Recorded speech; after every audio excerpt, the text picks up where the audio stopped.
Hi friends, welcome back to my channel. ఈ స్టోరీకి writer SNMR Sridhar గారండి. శ్రీధర్ గారి అన్ని స్టోరీస్ కి కాపీ రైట్స్ వర్తిస్తాయి. ఆయన పర్మిషన్ లేకుండా యూట్యూబ్ లోనే కాదు మరే ఇతర సోషల్ మీడియా నెట్వర్క్ లో కూడా ఆయన స్టోరీస్ ని అప్లోడ్ చేయడానికి వీల్లేదు. దయచేసి అలా చేయకండి ఫ్రెండ్స్. అలా చేస్తే లీగల్ గా చాలా ప్రాబ్లమ్స్ ఫేస్ చేయాల్సి వస్తుంది.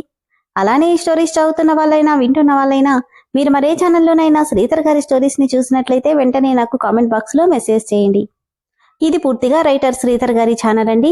కేవలం ఆయన స్టోరీస్ మాత్రమే ఇందులో ఉంటాయి. కానీ కొంతమంది పేర్లు మార్చి వేరే ఛానల్స్ లో ఆయన స్టోరీస్ ని అప్లోడ్ చేస్తున్నారు. మీరు అలా చూసినట్లయితే నాకు మెసేజ్ చేయండి. ఇక లేట్ చేయకుండా వీడియోలోకి వెళ్ళిపోదాం ఫ్రెండ్స్. ఎస్ఎన్ఎంఆర్ శ్రీధర్ గారు రాసినటువంటి శిఖర 25వ భాగం. వారం రోజులు కంప్లీట్ గా హాస్పిటల్లోనే ఉంచి పూర్తిగా క్యూర్ అయిన తర్వాత డిశ్చార్జ్ చేశారు శౌర్యని. వాడికి క్యూర్ అయ్యే వరకు ఆఫీస్కి లీవ్ పెట్టేసింది శిఖర. అటు సాత్విక్ కూడా బ్యాంక్కి లీవ్ పెట్టి హాస్పిటల్కి ఇంటికి తిరుగుతూనే ఉన్నాడు. న్యూ ప్రాజెక్ట్లో పడి అసలు శిఖర గురించి పట్టించుకోనే లేదు సిద్ధార్థ్. సరిగ్గా వారం రోజుల తర్వాత శౌర్యని డిశ్చార్జ్ చేయడంతో వాడిని తీసుకుని ఇంటికొచ్చేశారు సాత్విక్ శిఖరలు. లాక్ తీసుకుని లోపలికెళ్తుంటే, ఇదిగో శిఖర, ఒక్క నిమిషం ఆగు అంటూ వచ్చింది వర్ధనమ్మ. ఏంటి పిన్ని గారు? వారం రోజుల నుండి పిల్లాడు హాస్పిటల్లోనే ఉన్నారు కదా, కాస్తాగు దిష్టి తీస్తాను. అలానే తీసుకెళ్లకూడదని చెప్పి లోపలికెళ్ళి దిష్టికి కావాల్సినవి ఎక్కడుంటాయి లోపల నుండి శిఖరనడిగి శౌర్యనికి దిష్టి తీసి ఇప్పుడు లోపలికి వెళ్ళండి అంది. సాత్విక్ బాబునెత్తుకుని రూంలో పడుకోబెట్టాడు. ఇప్పుడెలా ఉందిరా నాయనా అని వర్ధనమ్మ అడిగితే, కొంచెం నొప్పిగా ఉంది బామ్మ. తగ్గిపోతుందిలే నాన్న. తాతయ్య నీకోసం బోలెడు చాక్లెట్లు తేవడానికి వెళ్ళాడు. అవన్నీ తింటూ తాతయ్యతో కబుర్లు చెప్పావనుకో, ఇట్టే తగ్గిపోతుంది, సరేనా? ఇదిగో అమ్మాయి, ఈరోజు నువ్వు వంటేం చేసుకోకు, నేను పంపిస్తాన్లే. నీకెందుకు పిన్ని శ్రమ? మరేం పర్వాలేదులే. వారం నుండి హాస్పిటల్ చుట్టూ తిరుగుతున్నావు, వెళ్ళి ముందు స్నానం చేసిరా. సరే శిఖరా, నేను కూడా ఇక వెళ్తాను. ఏదైనా అవసరముంటే కాల్ చేయి అన్నాడు సాత్విక్. జాగ్రత్త అని చెప్పి ఆమె చెంప మీద తడిపి వెళ్ళిపోయాడు.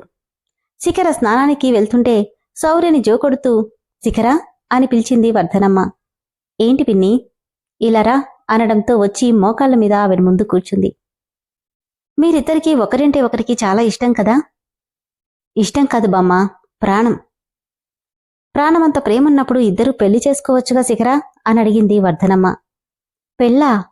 అవును శిఖరా. చూడు, పోగొట్టుకున్న జీవితం గురించి ఆలోచిస్తూ ముందున్న భవిష్యత్తుని నాశనం చేసుకోకు. అబ్బాయి మంచివాడు, పైగా నీకు చిన్నప్పటి నుండి తెలిసినవాడు. నీకు భర్తగా, నీ బిడ్డకి తండ్రిగా ఈ సమాజంలో అని వర్ధనమ్మ చెప్పబోతుంటే నవ్వి, పిన్ని, నేనీ సమాజం గురించి పట్టించుకోను. నా జీవితం నా కొడుక్కి మాత్రమే. నువ్వున్నది నిజమే. సాత్విక్ చాలా మంచివాడు. అలాంటి మంచివాడికి ఎంగిలి విస్తరి ఎప్పటికీ కరెక్ట్ కాదు. వాడు నిజంగానే మేలిమి బంగారం. వాడికోసం మంచి అమ్మాయిని వెతకాలి. ఏదైనా మంచి సంబంధం ఉంటే చెప్పండి అని నవ్వుతూ చెప్పి స్నానానికి వెళ్ళిపోయింది శిఖర. నిట్టూర్చిన వర్ధనమ్మ, ఆ అబ్బాయికి నువ్వంటే ప్రాణమని తెలుస్తుంది. ఇంకెవరినైనా పెళ్లి చేసుకున్నా నీతో ఇలానే ఉంటే అతన్ని పెళ్లి చేసుకోవడానికి ఎవరొస్తారు అనుకుని నిట్టూర్చింది వర్ధనమ్మ. నేనున్నాను కదా, నాకొక మాట చెప్పకూడదా సాత్విక్? నేను కూడా వచ్చేదానిగా అంటుంది సమీర బ్యాంకుకొచ్చిన సాత్విక్తో. పర్వాలేదులే సమీరా, మేము మేనేజ్ చేసుకున్నాం. పసిపిల్లాన్ని హాస్పిటల్లో పెట్టుకుని ఏం మేనేజ్ చేసుకున్నారు? ఇంతకీ బాబుకి ఎలా ఉంది అని అడిగింది. బాగుంది, 4 రోజుల్లో స్కూల్కి కూడా వెళ్ళొచ్చని చెప్పారు అని ఇంతలో కస్టమర్స్ రావడంతో తన వర్క్లో పడ్డాడు సాత్విక్. శౌర్యకి పూర్తిగా క్యూర్ అయ్యే వరకు లీవ్లోనే ఉంది శిఖర. వాడు 4 రోజులకే ఇల్లు బోర్ కొట్టడంతో మమ్మీ స్కూల్కెళ్తానంటూ పోరు పెట్టడం స్టార్ట్ చేశాడు. అది కాదు నాన్న, ఇంకొద్ది రోజులు రెస్ట్ తీసుకున్నావనుకో పూర్తిగా క్యూర్ అవుతుంది. నాకు బానే ఉంది మమ్మీ, నాకసలు ఇంట్లో ఉండాలనిపించలేదు. స్కూల్లో అయితే నా ఫ్రెండ్స్ ఉంటారు, ఆడుకోవచ్చు, ప్లీజ్ మమ్మీ అని బతిమాలడంతో ఇంకేం చేయలేక సరే మండే నుండి వెళ్దువులే అంది. థ్యాంక్ యూ మమ్మీ అంటూ గట్టిగా హక్ చేసుకున్నాడు శౌర్య. వాడి తల మీద ముద్దు పెట్టి గుండెలకు హత్తుకొని, ఇంతకీ బాబుని సేవ్ చేసిందెవరు? ఎలా తెలుసుకోవడం? అతను సేవ్ చేసింది వీణ్ణి మాత్రమే కాదు, వీడిపైనే ప్రాణాలు పెట్టుకున్న నన్ను కూడా. అతనెవరో ఒక్కసారి కనిపిస్తే బాగుండు అనుకుంది శిఖర. మరోవైపు ఇదే టైంకి ముసలమ్మతో మాట్లాడుతున్న దయాకర్, చెప్పు, ఆ పాప ఎక్కడుంది అని అడుగుతున్నాడు. కళ్లల్లో కన్నీళ్ళొస్తుంటే, చెప్తాను, కాని నీకు ఆ పాపకి సంబంధమేంటి అని ముసలమ్మ అడిగింది. కళ్లల్లో కసి రగులుతుంటే ఆ పాపకి నేను కన్న తండ్రిని అన్నాడు దయాకర్. ఆశ్చర్యంగా, నిజమా? నిజం. ఆ పాప నా పాప. అందుకే వెతుక్కోడానికొచ్చాను. తెలివిగా నన్ను జైలుకి పంపించి నా బిడ్డని వదిలించుకున్నారు. కాని వాళ్లు వదులుకున్నంత తేలిగ్గా నేను నా బిడ్డని వదులుకోలేను. చెప్పు, నా పాపని ఎక్కడ వదిలేశారు? అనడంతో ఏడుస్తూ, ఆ పాప లేదు, చనిపోయింది. ఏంటి? నిజంగానే చెప్తున్నాను. ఆ పాప చనిపోయింది. ఆ రోజు ఎంత చెప్తున్నా వినకుండా రూపాదేవి పాపని నిర్దాక్షిణ్యంగా చెత్త కుప్పలో పడేసింది. తనకి భయపడి ఏమీ చేయలేకపోయాను. కాని మనసొప్పక పొద్దుటే వెళ్లాను. కాని అప్పటికే ఆ బిడ్డ వీధి కుక్కలకు ఆహారంగా మారిపోయింది. లేదు, నువ్వు అబద్ధం చెప్తున్నావు, నేను నమ్మను అన్నాడు దయాకర్. నువ్వు నమ్మినా నమ్మకపోయినా ఇదే నిజం. ఆ రోజు నేను చేసిన పాపమే ఈరోజు నా పరిస్థితికి కారణమని నాకు తెలుసు అంటూనే ఒక్కసారిగా ఎగశ్వాస రావడం, గాల్లో కొట్టుమిట్టాడుతున్న ముసలమ్మ ప్రాణం గాల్లో కలిసిపోవడం క్షణాల్లో జరిగిపోయింది. పాప బతికి లేదా? లేదు, నాకెందుకో పాప బతికే ఉందనిపిస్తుంది. వదిలిపెట్టను, తను దొరికే వరకు వదిలిపెట్టనంటూనే ఆవేశంగా నడుస్తున్నాడు దయాకర్. భోంచేసి శిఖర గిఫ్ట్గా ఇచ్చిన సివిల్ బుక్స్ ని ఓపెన్ చేశాడు సాత్విక్. దాదాపు 5 ఏళ్ల తర్వాత ఆ బుక్స్ ని తడుముతుంటే కళ్లల్లో సన్నటి కన్నీటి పొర అలుముకుంది అతనికి. నిన్ను ఈసారి పోలీస్ ఆఫీసర్గా చూడాలనుంది అన్న శిఖర మాటలు గుర్తురాగానే ఆ కన్నీటిని అక్కడే ఆపేసి బుక్ మీద కాన్సంట్రేట్ చేస్తున్నాడతను. శౌర్య కోసం ఒక మనిషిని పెట్టుకుంది శిఖర. అదేంటమ్మాయి, పనమ్మాయి ఎందుకు? మేం వాణ్ణి చూసుకుంటాంలే అన్నాడు పరంధామయ్య. వద్దులేండి బాబాయ్ గారు, ఒక్కరోజు కాదుగా, తనకెటూ ఎవరూ లేరంట. అందుకే ఇక్కడే ఉండి బాబుని చూసుకుంటూ ఉంటుందని రమ్మని చెప్పాను. మీ పిన్ని మాటలకు ఈ నిర్ణయం తీసుకున్నావా శిఖరా అని పరంధామయ్య అడిగితే, లేదు బాబాయ్ గారు, పిన్ని మాట కనుక కాని మనసులో ఏమీ ఉండదు.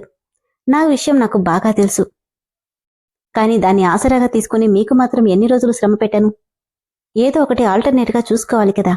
అందుకే ఒక అమ్మాయిని పనిలో పెట్టుకున్నాను, అంతకుమించి ఏమీ లేదు అని. మీనా, ఇలారా అని పిన్ని, తన పేరు మీనా అంటూ మీనా అనే అమ్మాయిని పరిచయం చేసింది వాళ్ళిద్దరికీ. నీకేదైనా పని చేత కాకపోతే పిన్నినడుగు. సరేనా పిన్ని? ఇందులో ఎందుకో వర్ధనమ్మకి ఎప్పట్లా తనంటే కోపం రావట్లేదు. దాంతో సరే, నీకే పని చేత కాకపోయినా నా దగ్గరికి రమ్మని నవ్వి ఊరుకుందామే. శౌర్యని జాగ్రత్తగా స్కూల్కి తీసుకెళ్లి టీచర్స్ అందరికీ తనని జాగ్రత్తగా చూసుకోమని చెప్పి తను కూడా ఆఫీస్కి బయలుదేరింది శిఖర. దాదాపు 10 రోజుల తర్వాత శిఖర ఆఫీస్కి రావడంతో చాలా వర్కే పెండింగ్ పడిపోయింది. ఓ గాడ్, చాలా వర్క్ ఉందే అనుకుంటుంటే, శిఖర ఏమైంది? మెడికల్ లీవ్ తీసుకున్నావు, హెల్త్ అంతా ఓకేనా అని అడిగింది ప్రియా. హా, కొంచెం వైరల్ ఫీవర్ అంతే, ఇప్పుడంతా సెట్ అయింది. అలాగా, నాకు చెప్తే నేను వచ్చేదాన్ని కదా అని ప్రియా అంటే, పర్లేదులేవే, నేను మేనేజ్ చేసుకోగలను. కానీ శిఖర, ఎందుకని నన్నెప్పుడూ మీ ఇంటికి తీసుకెళ్ళావు అని అడిగింది. నవ్వి, తీసుకెళ్లడానికి ఏముంది ప్రియా, చెప్పాను కదా, నేనొక అనాథనని. మా ఇంట్లో ఎవరుంటారు? రోజు నేనెటూ ఆఫీస్లోనే ఉంటాను కదా. కానీ నాకొకరి హెల్ప్ చేసుకోవడం నచ్చదు ప్రియా, నీకు తెలుసుగా. సరేలే, కానీ ఇంత మరీ మొండిగా ఉండకే. అవసరానికే కదా ఫ్రెండ్స్ అనేవాళ్లు యూజ్ అయ్యేది. అంత ఎమర్జెన్సీ అయితే నేనే కాల్ చేస్తాలే. అవును, ఇంతకీ మన ఆటిట్యూడ్ ఎండి నా గురించి ఏం అడగలేదా? అసలే ఆయనకి నేనంటే మొదటి నుండి పడదు కదా. అడగాలంటే నువ్వు లీవ్లో ఉన్నా అని తెలియాలి కదా. అదేంటి? అదేనే, నువ్వు లీవ్ పెట్టే ముందు రోజు మనకు కొత్త ప్రాజెక్ట్ వచ్చిందిగా, ఆ బిజీలో ఉన్నారు. స్టాఫ్ని కూడా పరుగులు పెట్టిస్తున్నాడు. అలాగా అని మనసులో, థ్యాంక్ గాడ్, లేదంటే ఇల్లు తెలుసుకుని మరీ వచ్చి టార్చర్ పెట్టేవాడు అనుకుంది శిఖర. శిఖర పర్సనల్ లైఫ్ గురించి ఎవ్వరికీ తెలీదు. ప్రేకి కూడా తనొక అనాథని, తనకెవరూ లేరని మాత్రమే తెలుసు తప్ప ఇంకేమీ తెలీదు. తెలుసుకునే పరిచయాలు శిఖర ఎప్పుడూ ఎవరితోనూ పెంచుకోలేదు. షాప్లో చాక్లెట్లు కొనుక్కుని అటూ ఇటూ తిరుగుతూ ఎవరికోసమో వెయిట్ చేస్తున్నాడు శౌర్య. ఎంతకీ వాళ్ళు రాకపోయేసరికి, ఏంటిది, ఈ అంకుల్ వాళ్ళు ఇంకా రాలేదు, వ్యాన్ కూడా వచ్చేసింది అనుకుంటూ దిగాలుగా వ్యాన్ ఎక్కి వెళ్ళిపోయాడు శౌర్య. కంగ్రాట్స్ రా, అనుకున్నట్టే ప్రాజెక్ట్ కంప్లీట్ చేసేశాం అన్నాడు కుమార్ సంతోషంగా. ఇంతలో శరత్ కాల్ చేయడంతో, కాసేపు ఊరుకోండి డాడీ అంటూనే లిఫ్ట్ చేసి, హలో డాడ్ అంతే. కంగ్రాచులేషన్స్ సిద్ధు, అనుకున్న టైంకి ప్రాజెక్ట్ కంప్లీట్ చేశావు. ఫస్ట్ టైం శరత్ మెచ్చుకోవడంతో, thank you dad, thank you so much అని కాసేపు మాట్లాడి పెట్టేశాడు. రేయ్, మన స్టాఫ్ అందరికీ 2 months బోనస్ ఇవ్వండి. దీనికి మనం మాత్రమే కాదు, వాళ్ళు కూడా చాలా వరకు కష్టపడి పనిచేశారు. మనం కూడా దీన్ని సెలబ్రేట్ చేసుకుందాంరా అని సుజీ అంటే, సెలబ్రేషన్ కాదు, ముందు హాస్పిటల్కి వెళ్ళాలి, తర్వాతే ఏదైనా అన్నాడు సిద్ధు. అబ్బా, ఆ బుడ్డోడు బానే ఉంటాడులేరా, తర్వాత వెళ్దాంలే అని వెంకీ అంటే, నోర్ముయ్, ఒక రకంగా చెప్పాలంటే మన వల్లే వాడికి యాక్సిడెంట్ అయింది. హాస్పిటల్లో అడ్మిట్ చేసి వచ్చేశాం. కనీసం ఒక్కసారి కూడా వెళ్లి చూడలేదు. మీరొస్తే రండి, లేదంటే లేదు అని చెప్పి వెళ్ళిపోతుంటే, ఆగరా, మేం కూడా వస్తాం అంటూ వెనకే వెళ్లారు ముగ్గురు. బయటికి రాగానే ఎదురుగా కనిపించింది శిఖర. ఈ 10 రోజుల నుండి మేడం గారిని మీట్ అవ్వడమే కుదరలేదు అని సిద్ధు అంటే, మీట్ అవ్వాలంటే తనుండాలిగా. ఏంటి? అవునరా, 10 డేస్ నుండి లీవ్లో ఉంది, నిన్నే జాయిన్ అయింది. అవునా? అయితే నాకెవరూ చెప్పలేదేంటి? తన గురించి పట్టించుకునే పొజిషన్లో మనమెక్కడున్నాం? సర్లేరా, ఎందుకు లీవ్ పెట్టిందో ఏంటో, ముందు హాస్పిటల్కి వెళ్దాం పదా అంటూ తొందర చేసిన సుజీ హాస్పిటల్కి తీసుకెళ్లింది అందర్నీ. హాస్పిటల్లో రిసెప్షన్లో కనుక్కుంటే ఎప్పుడో డిశ్చార్జ్ అయి వెళ్ళిపోయాడని చెప్పడంతో, ఏంట్రా అంత అయిపోయావు? డిశ్చార్జ్ చేశాడంటే వాడు పూర్తిగా క్యూర్ అయినట్టే అన్నాడు వెంకీ. ఇంతలో సూర్య స్కూల్ టైం రావడంతో అటువైపే చూస్తూ, నిజమేలే, కానీ నా వల్లే కదా యాక్సిడెంట్ అయింది, అందుకే ఒకసారి వాణ్ణి చూసి అంటుండగానే సడన్ బ్రేక్తో కార్ ఆపాడు కార్లో వెళ్తున్న సిద్ధు. విన్నారు కదా ఫ్రెండ్స్, స్టోరీ ఎంత బాగుందో కదా. సౌర్య కన్నా బంగారం ఇంటికొచ్చేశాడు. అలానే దయాకర్ వెతుకుతున్న పాప చనిపోయిందని చెప్పింది ముసలమ్మ. దాన్ని నమ్మట్లేదు దయాకర్. నిజంగానే పాప చనిపోయిందా ఏమో మరి. అలాగే బాబు కోసం హాస్పిటల్కి వచ్చిన సిద్ధుకి వాడు డిశ్చార్జ్ అయిపోయాడు. వాడి గురించి ఆలోచిస్తూ సడన్ బ్రేక్తో కార్ ఆపాడంట. మరి ఎదురుగా ఎవరొచ్చారో మరి. స్టోరీ అయితే చాలా చాలా బాగుంది కదా ఫ్రెండ్స్. స్టోరీ నచ్చిన వాళ్ళు దయచేసి వెంటనే మెంబర్షిప్లో జాయిన్ అవ్వండి. దానివల్ల ఎపిసోడ్స్ చాలా వరకు మీకు ముందుగానే వచ్చేస్తాయి. Thank you.